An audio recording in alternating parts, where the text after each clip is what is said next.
Results you desire. Learn more about X-Force Body at the grand opening of their new location in South Tampa on May 8th from 5 to 7 p.m. For more information, visit www.xforcebody.com.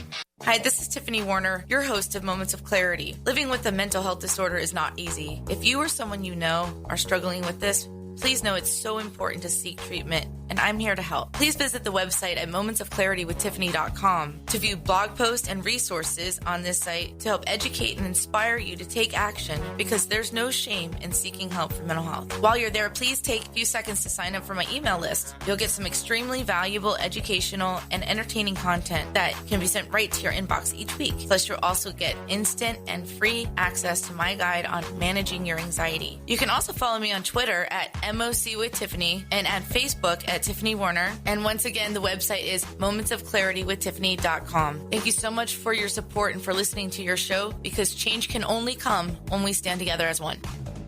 This is the Tan Talk Radio Network. We are back to Moments of Clarity with Tiffany Warner. To join in the discussion, call 866-826-1340. Now, here's Tiffany Warner. Hi, welcome back. And if you're just tuning in, this is Moments of Clarity. I'm Tiffany Warner. I'm a licensed mental health counselor, and I'm your host. And my guest today is a quote-unquote professional survivor. She's been through so many tragedies, including her first memory as a plane crash. Well, okay, technically I have to say, because my dad might be listening in and he might get mad at me for this, or my flight instructor. So technically, if there are survivors, it's called a plane incident, not a plane crash. But the plane was totaled. We all walked away. There's so many politically correct things nowadays. It's just... Right. But... plane incident, and I'd like to welcome back to Moments of Clarity, Ms. Jennifer Goodhue. Well, thanks for having me. I'm so happy to be here. I'm so glad it's a plane incident instead of a crash, since there were survivors. No kidding.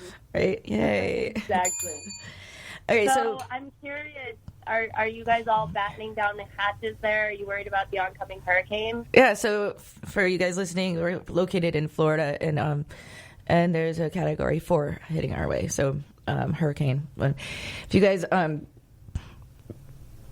get supplies now, and I know that a lot of us are kind of like, oh, it's going to the west side or the east side. I mean, we're fine, but I heard that they're selling out of water and stuff like that, so I might as well just get some now. Better safe than sorry. Well, my thoughts are with you. So let's go into that too. So there's something that my guest has done is she went down to Haiti after Hurricane Maria and did some disaster relief. Want to talk a little bit about that? Yeah. And I want to welcome callers to join us, 866-826-1340. So my entire family has a passion for philanthropy and giving back, especially my father. He's got a huge heart. And, you know, with his ability to have his own plane and fly, there were a lot of provisions that were needed. So we literally weighed every single item that we could take down there, including our body weight, our suitcases, our everything, so that we could fit extra potatoes, extra meat, extra clothing, whatever it was to help. It's unbelievable. Great that you did that. Yeah, it was a really, eye-opening experience, I'd have to say, because it was nothing like I had ever seen, and I hope so badly I can get back down there soon, because all of those kids in the orphanage are like, they feel like, in a way, my own children. They're just so young and innocent. And what's so sad about it is that in Haiti, usually the reason that a child becomes an orphan is that they are a product of a single-family household. Their mother or father has to go to work and can't support their child, so they'll just hand them over to the government, in which case the government is pretty corrupt. And so thank goodness there's a lot of people that are working hard to try and rebuild. Much like Puerto Rico is not nearly quite as bad, but we've had so many of these national disasters that really are so devastating. And it's amazing to me when you see the children that are down there, and just the basic things that I don't think about on a daily basis. I have an 8 and 9-year-old son, and my goodness, compared to these kids, they have everything in the entire world. You know, we brought, for example, down little toy cars for little boys, thinking that they would play with them and use them, and they had never even seen a car in their life. Wow. So here they were. Like, what do we do with this? Go ahead, sorry. They were like, what do we do with this? If they've never seen a car, they're like, totally. we can't eat this. What is this? No idea what to do with it. And because they don't have access to modern medicine, or at least any form of medicine, their dental work is terrible. So they were actually chewing on them because their teeth hurt so badly. The girls especially loved and latched on to the white Americans. It was such a miracle to them to have people down there just to interact with, and all they wished for was a pair of shoes. I had this one little boy, his name was Sun, and it was his birthday, and we taught the kids to line up based on height order, something that that would just be such a standard in a U.S. classroom. And he happened to be the shortest one anyway, but it was his birthday, so he was going to get to go first either way. And he was given one tiny dum-dum sucker, and you would have thought he was king of the world. It made his life. So are they safe there now? Who watches over the orphanage that you built? Who has that? Yes and no. So, there's a lot of work that needs to be done for expansion. I think at the time that I was down there, we supported about 20 orphans. The organization that I was working with was trying to work on quadrupling that and actually getting it out of Port-au-Prince, because in Port-au-Prince, there's a lot of corruption. It's just not a place that you wander the streets. I mean, literally, right. There's barbed wire. We had guards constantly 24/7. So having the kids right in town was just not safe. So eventually, I think that as people have the time and take the time to learn about all of these tragedies that have happened, for one thing, what it did for me was it made me take a deep look at my life and say, wow, all the stuff I've been through, it's really not that bad comparatively. But two, to try and promote that with everything I do. And so, now with my company, Elevate Loud, we're very big on our charity causes, and anything we can do. Whenever we bring on clients, we give a portion of that revenue back to something that we believe in as a cause, or that our client believes in, just because I think it's so important that as humans, when we're facing technology like AI and all this stuff that is really cool in many ways, we still have to remember that there's a human element to life. So yeah, it was a very interesting experience, one that I can't wait to go back. I can't go soon enough, to be honest, and see those kids and just see the progress that they've made. And did really they get adopted out? Yes and no. So not really. Most of them will stay in the orphanage for their entire lives. Wow. Especially some of the older girls, it's harder for them that, there are not Haitian natives that can take them on or support them. So the best way they would get adopted out would be any of us that are outside of Haiti, which certainly one day it's always been my dream to adopt a Haitian orphan or someone in need, a child in need. So it's just tough though. The government there is tough. It's hard for, when we're not all working together the way that we should be. Right. It is. It's so true. Oh, no. Welcome, callers. Call in 866-826-1340. 866-826-1340. And, Jen, what you bring up is a strong point. Like, we have this Hurricane Dorian, right, coming our way. Yeah. And, 2 days ago, it was just a tropical storm, maybe a few days ago. And then it got to a Category 1. Everybody's like, oh, no big deal. It's a Category 2. And now it's at a Category 4. It's still hitting the East Coast. We're on the West Coast, just here locally. But to everyone that's just sitting there, and then everybody starts scrambling last minute. And some of the worst natural disasters are when people least expected it, you know? Yeah. So Yeah. it's And, never take Mother Nature or never underestimate for her. granted. Yeah.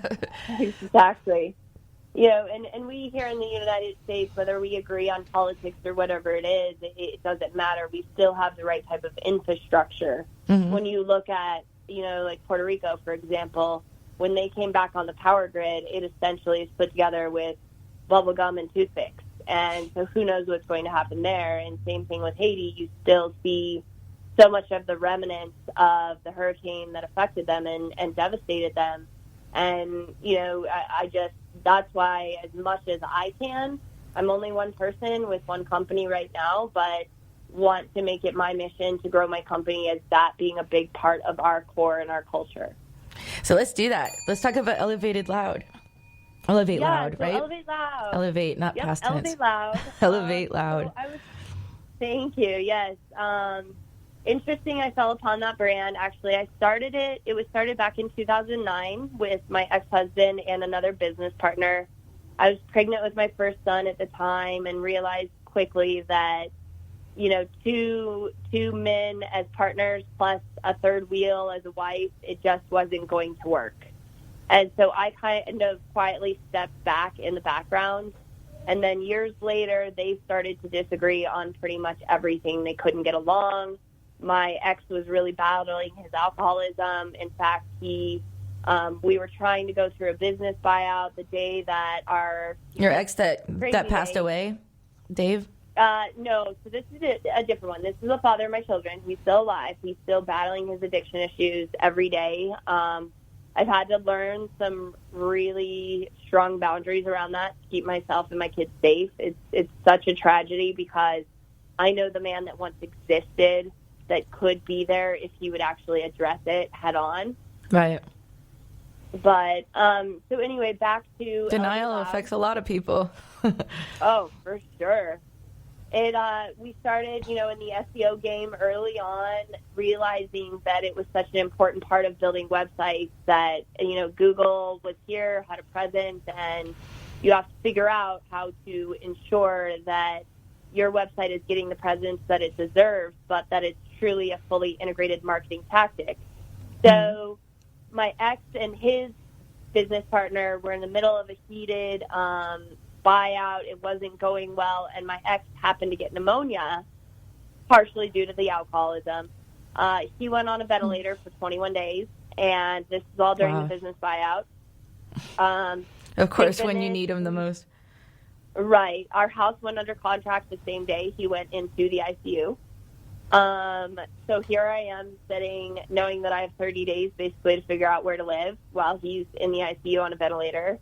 And luckily, when he woke up, I had been able to buy out the business, and we made the move to Southern California. We transitioned the company down there. I rebranded it to Elevate Loud because I believe that marketing isn't all about online tactics. There's a lot that goes into it, both on and offline. For example, you know, I have a client right now that's a good friend of mine from many years ago when I used to work in the Remax world, and he does these beautiful slider doors. And for him, you know, print and things like that are still relevant. However, he needs it on his website. So what Elevate Loud really prides ourselves on is taking a fully integrated tactic in all ways of marketing for our clients. We look at everything. We act as an extension of their company, and we truly treat them as family. And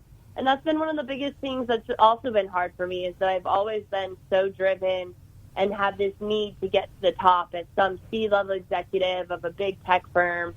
And you start to realize that culture truly comes from the top. Right. I've been lucky where I've landed at companies that had great culture, other companies that had really toxic culture. So what does great culture look like for you? And what is toxic culture? Great culture for me, that's a really good question. You know, it really intertwines not only my customers' needs and them being able to reach us 24/7 with any questions that they need so that they're taken care of and they feel like they're well taken care of and that they truly are almost an extension of our family. but also That's nice. to my employees. Especially for startup my companies, staff. they need to trust and Yeah. feel comfortable. They're probably nervous, and those are